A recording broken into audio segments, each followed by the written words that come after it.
Sir पानी सबके ऊपर गिरता है। जिसने टोटी सीएम आवास से चोरी कर ले वो बताएगा कि पाइप कहाँ से तो इस तरीके से ये विपक्ष का काम होता है।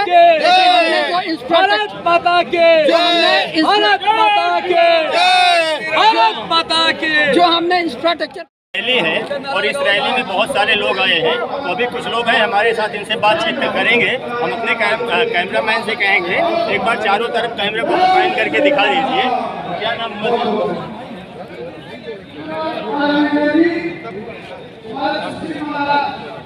ये बताइए सर, क्या माहौल है इस बार चुनाव में? इस बार माहौल आपको देख के सड़कों पे नजर आ जा रहा होगा।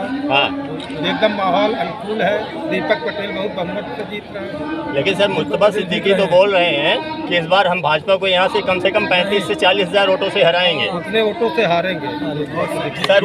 वो ये कह रहे हैं कि लोकसभा चुनाव में हम जो है विधानसभा फूलपुर में 18,000 वोटों से आगे थे।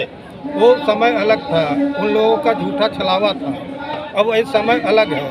यहाँ जनता विकास और इनके छलावे से दूर है। इस बार हम लोग 25,000 से ऊपर जीत करेंगे। लेकिन सर अखिलेश यादव तो बोल रहे हैं कि बाबा जी के राज में भ्रष्टाचार बढ़ गया है। अब अखिलेश जी के राज में बढ़ा होगा, बाबा जी के राज में गुंडों का राज खत्म हुआ है। भ्रष्टाचार तो नहीं बढ़ा है। तो आप सर ये बताइए, जो बाबा जी ने एक नारा दिया है, जहाँ दिखे सफाई वहाँ बेटियाँ घबराई, इस बारे में क्या सोचते हैं? ये तो सही चीज थी, सफाई जहाँ रहते थे, लेकिन आज के समय बाबा जी के समय में बेटियाँ एकदम सुरक्षित है। लेकिन सर सपा वाले तो बोल रहे हैं कि बाबा जी के सरकार में ब्राह्मण ही नहीं सुरक्षित है। कितने ब्राह्मण मारे जा रहे हैं? अभी हंडिया में देखो 2 ब्राह्मणों की हत्या हो गई और योगी सरकार कुछ कर ही नहीं रही है। नहीं, सपा के ही गुंडों ने मारा है ब्राह्मण को। मैं भी एक ब्राह्मण हूँ, मैं गया था आरा कला। और हमारे मंडल के महामंत्री भी हैं दुबे जी। तो सर उनके घर बुलडोजर चलेगा? एकदम चलेगा, जल्द ही चलेगा। 1-2 दिन के अंदर में 55 हेलीकॉप्टर देख ली। 1-2 दिन के अंदर चलेगा। तुम और क्या नाम हुआ सर आपका? तो गोपी दास जी ये बताइए, इस बार चुनाव में क्या मुद्दा है? चुनाव हमारा मुद्दा विकास का है और स्वच्छ प्रशासन का है, समाज का है और हर व्यक्ति का विकास हो, यही हमारा संकल्प है। लेकिन सर एक बार हेलीकॉप्टर को दिखा दीजिए, कैमरामैन से कहेंगे।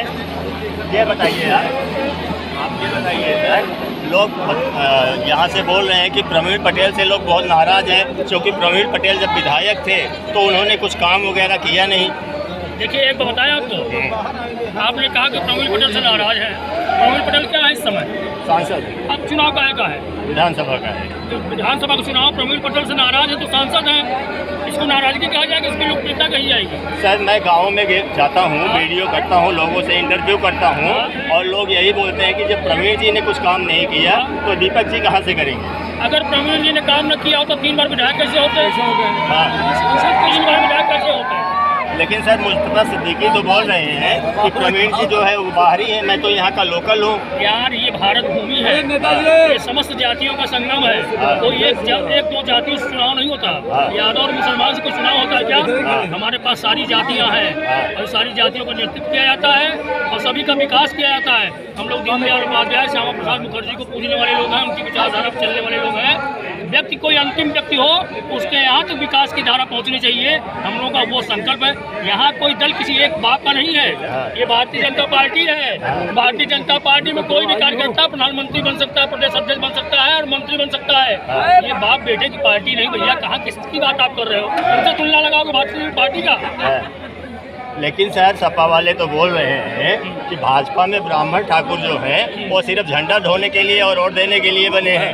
ऐसा है, हम झंडा भी ढोते हैं, हम डंडा भी ढोते हैं और हम क्षेत्र का विकास भी करते हैं। हमारे यहाँ कोई एक दिन का काम नहीं है कि चुनाव आया तो उनकी फुलझड़ियाँ लेकर घूमेंगे। हमारा कार्यकर्ता रोज जमीन पर काम करता है, हमारा बूथ अध्यक्ष रोज काम करता है, हमारी बूथ समिति रोज काम करती है। आप जानकारी भी होगी, हमारा पन्ना प्रमुख भी होता है, हमारा गृहमंत्री पन्ना प्रमुख है, हम जैसे कार्यकर्ता भी पन्ना प्रमुख है। तो हम चुनाव जीत रहे हैं, कोई लड़ाई नहीं है, फालतू की बात है। 4 दिन बाद आपको परिणाम मिलेगा और हम आपको मिठाई खिलाएंगे। जय श्री राम। धनंजय कुमार में जिला मंत्री युवा मोर्चा। तो ये बताइए धनंजय जी, इस बार क्या लगता है आपको, भाजपा यहाँ फूलपुर से जीत जाएगी? हम पूरी जिम्मेवारी के साथ कह रहे हैं कि भारतीय जनता पार्टी फूलपुर विधानसभा भारी मतों से विजय प्राप्त करेगी और योगी और मोदी जी के कुशल नेतृत्व में उत्तर प्रदेश में कानून का राज स्थापित था, है और रहेगा।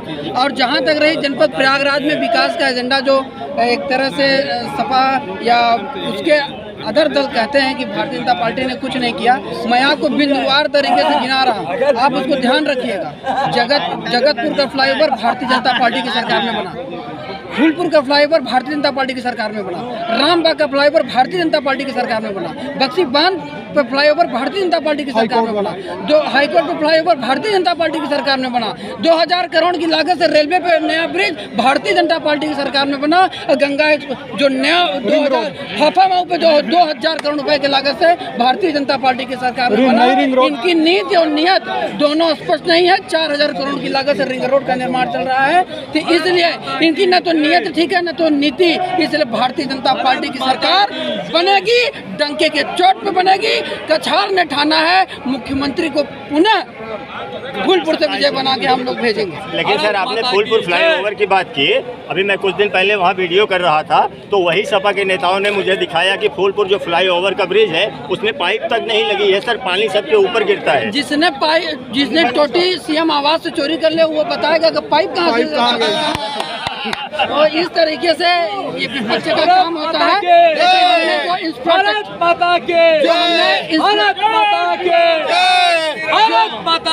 जो हमने इंफ्रास्ट्रक्चर पे काम किया है वो अभूतपूर्व काम किया है। आदरणीय नितिन गडकरी जी के नेतृत्व में आप देख ले पूरे भारत में हम 20,000 फीट पे भी हमने सड़क का निर्माण किया।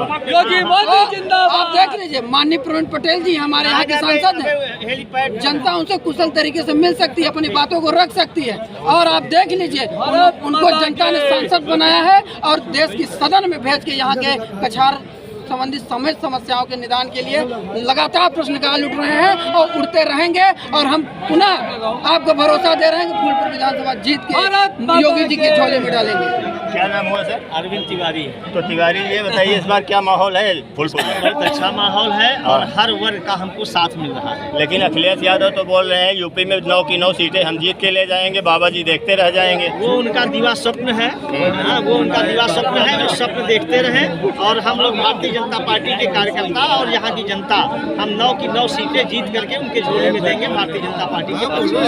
कितने हजार से जीतेंगे सर फूलपुर? यहाँ हम जो है लगभग 40,000 के आसपास मतों से विजयी होंगे। लेकिन वो लोग तो ये भी बोल रहे हैं सपा वाले कि किसान बहुत परेशान है, बाबा जी ने सांड और गाय छुड़वा दी है। सांड और गाय छुड़वा दिया है, लेकिन किसान को डीएपी और खाद और बीज सब्सिडी जो बैंक में आती थी आधी, अब हम जा करके आधे दाम पर हम गोदाम से बीज ले रहे हैं। सारी सुविधाएं और भ्रष्टाचार मुक्त। पहले ये होता था कि सब्सिडी जो है मिलने दिक्कत होती थी, अब सरकार ने कर दिया है आधे दाम पर आप जा करके बीज लीजिए, आधे दाम पर जो है वहाँ पर रासायनिक खाद लीजिए।